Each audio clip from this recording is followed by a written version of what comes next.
तो आप देख सकते हो आकृति 6.31 में ओ ए, देखो ये ओ ए पॉइंट नहीं दिया है, ओ ए गुणा दिया है, ओ ए डॉट मतलब इंटू ओ बी बराबर ओ सी डॉट मतलब इंटू, इंटू मतलब गुणा ओ डी, ऐसा तो दिया है हमको। अब हमें क्या करना है, तो हमें आकृति में देख के दो त्रिभुज अलग अलग हो रहे हैं, तो दोनों त्रिभुज के अलग अलग भाग कर देने हैं। क्या कर देना है, अलग अलग भाग कर देने हैं। मतलब यहाँ पे ओ ए डी दिख रहा है, ओ ए डी, इसमें ये हमारा जो ये सूत्र अभी दिया हुआ है प्रश्न में, उसके अंदर ओ ए डी के, ओ ए डी वाले भाग कौन से, एक तो ओ ए है और दूसरा ओ डी है, उन दोनों को एक साइड लाएंगे। तो ओ ए ओ डी उधर से इधर आएगा तो गुणा में से भागा में जाएगा,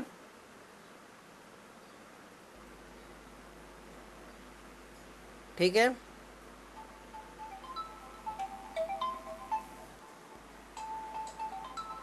सर बाद में फ़ोन कर रहे हैं, क्या कर रहे हैं, ओशी अपॉन ओ बी, इतना समझ में आया। एक त्रिभुज वाली बात, एक त्रिभुज वाले जो नंबर से उसको एक साइड ले लिए और दूसरे त्रिभुज वाले नंबर को मतलब बाजू माप को दूसरी साइड ले लिया, भुजाओं को।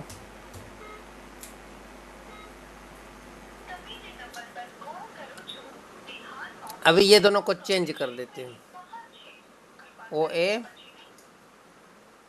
ओ डी की जगह ओ सी लिख देते हैं बराबर ओ डी ओ सी। ये इतना समझ में आया।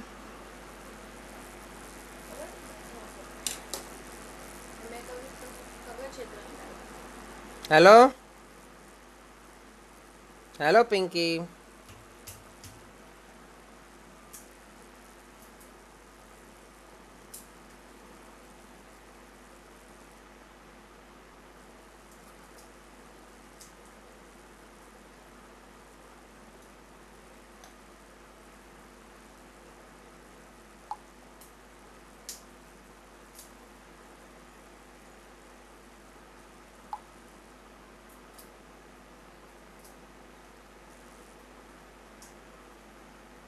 व्हाट्सएप कॉल करो ना।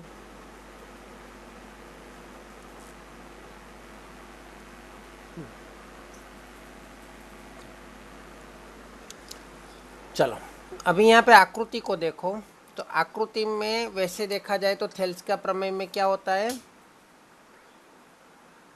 थेल्स के प्रमेय में क्या होता है, ऐसी आकृति होती है और इस ये टुकड़ा बटे ये टुकड़ा बराबर ये टुकड़ा बटे ये टुकड़ा होता है। लेकिन यहाँ पे आकृति में क्या है, ये रेखा जो है ना ऐसी नहीं है, थोड़ा और क्रॉस में कर दिए ऐसे, है ना, और ये जो समांतर रेखा वो यहाँ पे नहीं है, वो ऊपर है ऐसे। देखो ये रेखा तो ऐसी ज़्यादा क्रॉस में कर दी है, ये रेखा भी ऐसे होनी चाहिए, लेकिन यहाँ पे ऐसे हो गई है ज़्यादा क्रॉस में। तो यहाँ पे समांतर ये तो है ही, लेकिन इसके समांतर यहाँ पे होना चाहिए था, वो ऊपर हो गया है। अब क्या करेंगे, तब भी थेल्स का नियम तो काम लगेगा ही। अगर ए डी और सी बी समांतर है तो, अभी हमें को प्रश्न में दिया है कि नहीं वो,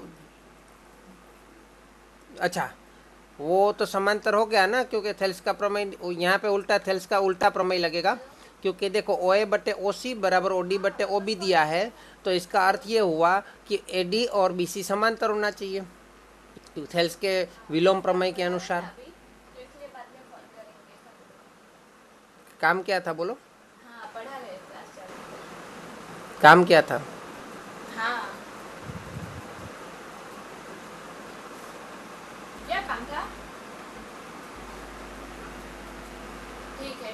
एक मिनट, उसको बोलो मैं लिंक भेजता हूँ, उसमें ज्वाइन हो जाए अभी। ये पिंकी को बोलना कि सब लिंक भेजेंगे ना, उसमें ज्वाइन हो जाए,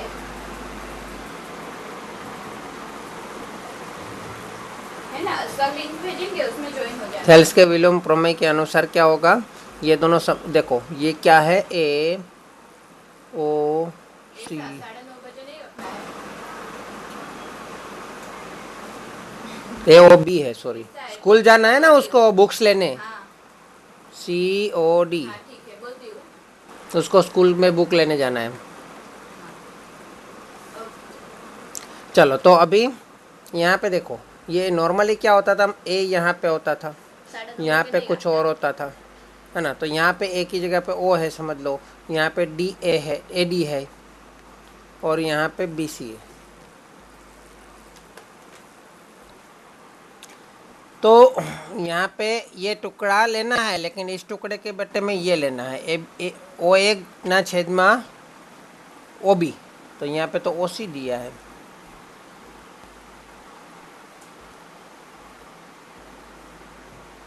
अच्छा यहाँ पे वही रहेगा ना, ओ है, हाँ ओ सी रहेगा। ये थोड़ा इस साइड हमें लेफ्ट साइड वाले के बट्टे में लेफ्ट साइड वाला लेना है ना, और राइट साइड वाले के बट्टे में राइट साइड वाला लेना है। तो थेल्स के विलोम प्रमेय के अनुसार यहाँ पे जब टुकड़ा बनेगा तो ये दोनों समांतर होना चाहिए, और ये दोनों समांतर हो गया, ए डी समांतर बी सी। કેટલી વાર फोन આવી गया पिंकी ना। तो ये दोनों समांतर हो गया, तो क्या होगा कि अभी ये दोनों त्रिभुज के बारे में हम बता सकते हैं कि ए डी और बी सी तो समांतर है ही, है ना। और यहाँ पे हमको दूसरा क्या दिया है, ये चीज़ दिया है, तो ये चीज़ की वजह से ये तो प्रश्न में ही दिया है ना।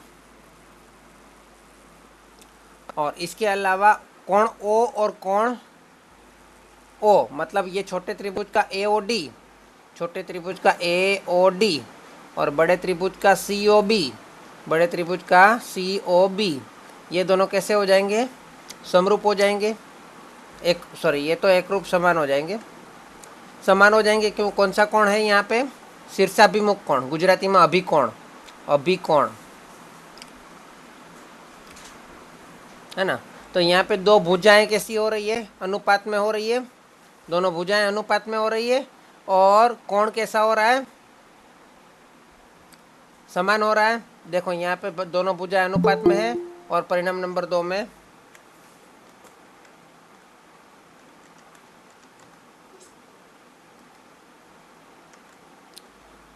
और परिणाम नंबर 2 में क्या हो रहा है, ये दोनों कोण समान हो रहे हैं।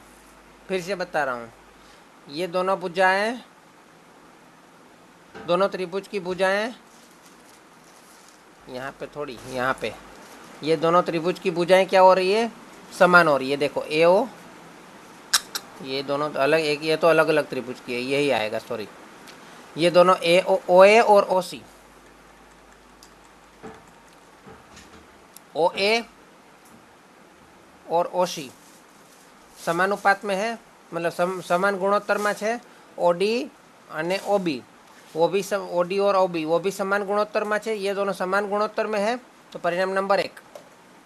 और ये दोनों कोण कैसे हो गए, क्रॉस बन रहा है, चौकड़ी बन रहा है, उसको क्या बोलते हैं, अभिकोण बोलते हैं। ये दोनों सामने सामने शीर्षाभिमुख बोलते हैं हिंदी में। तो कोण ए ओ डी बराबर कोण सी ओ बी, कोण ए ओ डी बराबर कोण सी ओ बी, ये कौन सा कोण बन रहा है, अभिकोण, मतलब शीर्षाभिमुख कोण बन रहा है।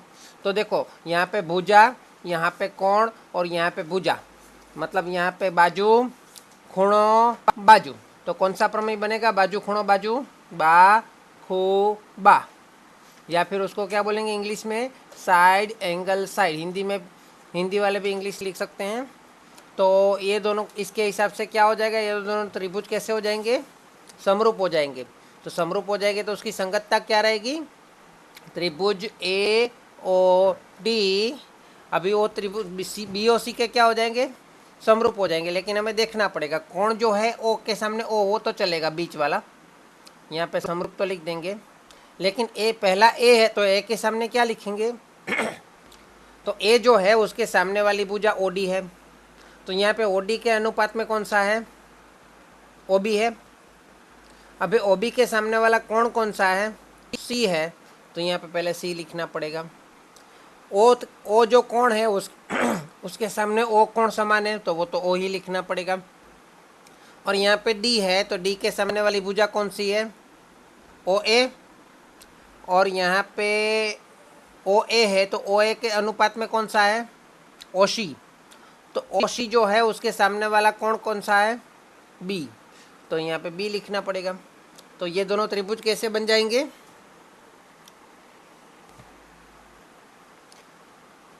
समरूप बन जाएगी। ये बीच में कौन सी निशानी दी है हमने? आप लोग कोई रिप्लाई नहीं देते हो तो मुझे मज़ा नहीं आ रहा है। समरूप त्रिभुज हो जाएंगे। मुझे पढ़ाने में मज़ा नहीं आ रहा है आज। आप लोग रिप्लाई नहीं देते हो तो। समझ में नहीं आया तो भी रिप्लाई दो, समझ में आया तो भी रिप्लाई दो।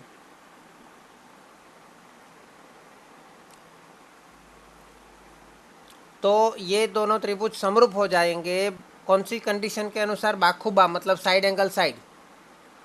ठीक है।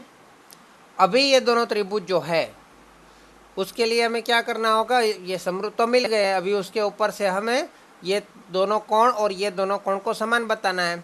तो वो भी हम बता सकते हैं। हमारा पहला कोण अनुरूप कोण, उसके अनुरूप कोण सी, तो कोण ए बराबर कोण सी हम बता सकते हैं। इसी प्रकार आखिरी वाला कोण डी और कोण बी, उसको भी हम समान बता सकते हैं। कोण डी बराबर कोण बी। तो हमारा सवाल कंप्लीट हो गया। यहाँ पे ये आकृति की कोई ज़रूरत नहीं है, मिटा देता हूँ, क्योंकि मैंने लिया तो था समझाने के लिए, लेकिन उसका कोई काम ही नहीं पड़ा। उसके पहले उसके बगैर ही हो गया। इसका भी कोई काम नहीं है। यहाँ पे परिणाम नंबर 1 लिख देना है।